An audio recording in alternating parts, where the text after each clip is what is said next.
आज प्रस्तुत है मंत्र कहानी का चौथा भाग।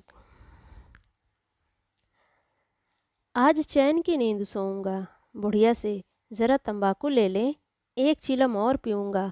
अब मालूम होगा लाला को, सारी साहबी निकल जाएगी।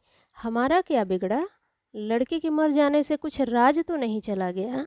जहाँ 6 बच्चे गए थे वहाँ एक और चला गया। तुम्हारा तो राज सुना हो जाएगा। उसी के वास्ते सबका गला दबा दबा कर जोड़ा था ना। अब क्या करोगे? एक बार देखने जाऊंगा, पर कुछ दिन बाद मिजाज का हाल पूछूंगा। आदमी चला गया। भगत ने किवाड़ बंद कर लिए। तब चीलम पर तंबाकू रखकर पीने लगा। बुढ़िया ने कहा, इतनी रात गए जाड़े पाले में कौन जाएगा? अरे दोपहर ही होता तो मैं ना जाता। सवारी दरवाजे पर लेने आती तो भी न जाता। भूल नहीं गया हूँ। पन्ना की सूरत आंखों में फिर रही है। इस निर्दयी ने उसे एक नज़र देखा तक नहीं। क्या मैं ना जानता था कि वह न बचेगा? खूब जानता था। चड्ढा भगवान नहीं थे कि उनके एक निगाह देख लेने से अमृत बरस जाता। नहीं, खाली मन की दौड़ थी। अब किसी दिन जाऊंगा और कहूँगा, क्यों साहब, कहिए क्या रंग है? दुनिया बुरा कहेगी, कहे, कोई परवाह नहीं। छोटे आदमियों में तो सब ऐब हैं, बड़ों में कोई ऐब नहीं होता, देवता होते हैं। भगत के लिए यह जीवन में पहला अवसर था कि ऐसा समाचार पाकर वह बैठा रह गया हो। 80 वर्ष के जीवन में ऐसा कभी न हुआ था कि सांप की खबर पाकर वह दौड़ न गया हो। माघ पूस की अंधेरी रात, चैत बैसाख की धूप और लू, सावन भादों की चढ़ी हुई नदी और नाले, किसी की उसने कभी परवाह न की। वह तुरंत घर से निकल पड़ता था, निस्वार्थ निष्काम। लेन देन का विचार कभी दिल में आया नहीं। यह साधारण काम न था। जान का मूल्य कौन दे सकता है? यह एक पुण्य कार्य था। सैकड़ों निराशों को उसके मंत्रों ने जीवन दान दे दिया था। पर आज वह घर से कदम नहीं निकाल सका। खबर सुनकर सोने जा रहा है।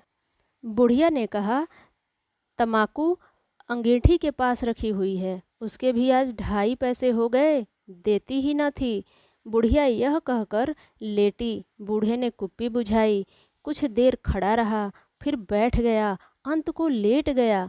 पर यह खबर उसके हृदय पर बोझ की भांति रखी हुई थी। उसे मालूम हो रहा था उसकी कोई चीज़ खो गई है, जैसे सारे कपड़े गीले हो गए हैं या पैरों में कीचड़ लगा हुआ है, जैसे कोई उसके मन में बैठा हुआ उसे घर से निकलने के लिए कुरेद रहा है।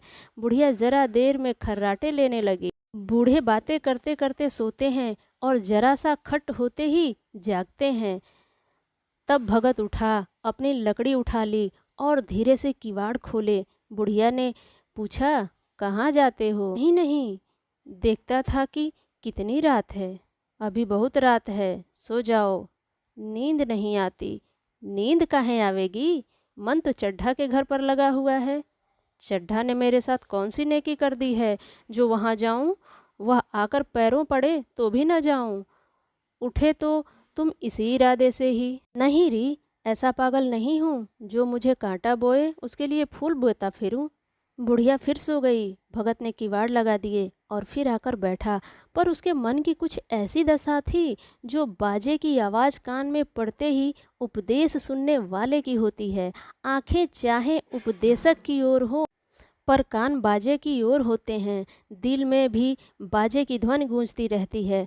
शर्म के मारे जगह से नहीं उठता। प्रतिघात का भाव भगत के लिए उपदेशक था, पर हृदय उस अभागे युवक की ओर था जो इस समय मर रहा था, जिसके लिए एक एक पल का विलंब घातक था। उसने फिर किवाड़ खोले, इतने धीरे से कि बुढ़िया को खबर भी न हुई। बाहर निकल आया। उसी वक्त गांव का चौकीदार गश्त लगा रहा था। बोला, कैसे उठे भगत? आज तो बड़ी सर्दी है, कहीं जा रहे हो क्या? भगत ने कहा, नहीं जी, जाऊंगा कहाँ, देखता था अभी कितनी रात है। भला कै बजे होंगे? चौकीदार बोला, 1 बजा होगा और क्या। अभी थाने से आ रहा हूँ तो डॉक्टर चड्ढा बाबू के बंगले पर बड़ी भीड़ लगी हुई थी। उनके लड़के का हाल तो तुमने सुना होगा, कीड़े ने छू लिया है। चाहे मर भी गया हो तुम चले जाओ तो शायद बच जाए। सुना है 1,000 देने को तैयार है। भगत, मैं तो न जाऊं, चाहे वह 10 लाख भी दे। मुझे 10,000 या 10 लाख लेकर करना क्या है? कल मर जाऊंगा, फिर कौन भोगने वाला बैठा हुआ है। चौकीदार चला गया। भगत ने आगे पैर बढ़ाया। जैसे नशे में आदमी की देह अपने काबू में नहीं रहती, पैर कहीं रखता है, पड़ता कहीं है, कहता कुछ है, जबान से निकलता कुछ है। वही हाल इस समय भगत का था। मन में प्रतिकार था, पर कर्म मन के अधीन। जिसने कभी तलवार नहीं चलाई, वह इरादा करने पर भी तलवार नहीं चला सकता। उसके हाथ कांपते हैं, उठते ही नहीं।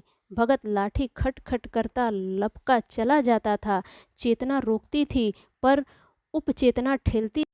सेवक स्वामी पर हावी था। आधी राह निकल जाने के बाद सहसा भगत रुक गया। हिंसा ने क्रिया पर विजय पाई। मैं यूं ही इतनी दूर चला आया। इस जाड़े पाले में मरने की मुझे क्या पड़ी थी? आराम से सोया क्यों नहीं? नींद न आती न सही, 2-4 भजन ही गाता, व्यर्थ ही इतनी दूर चला आया।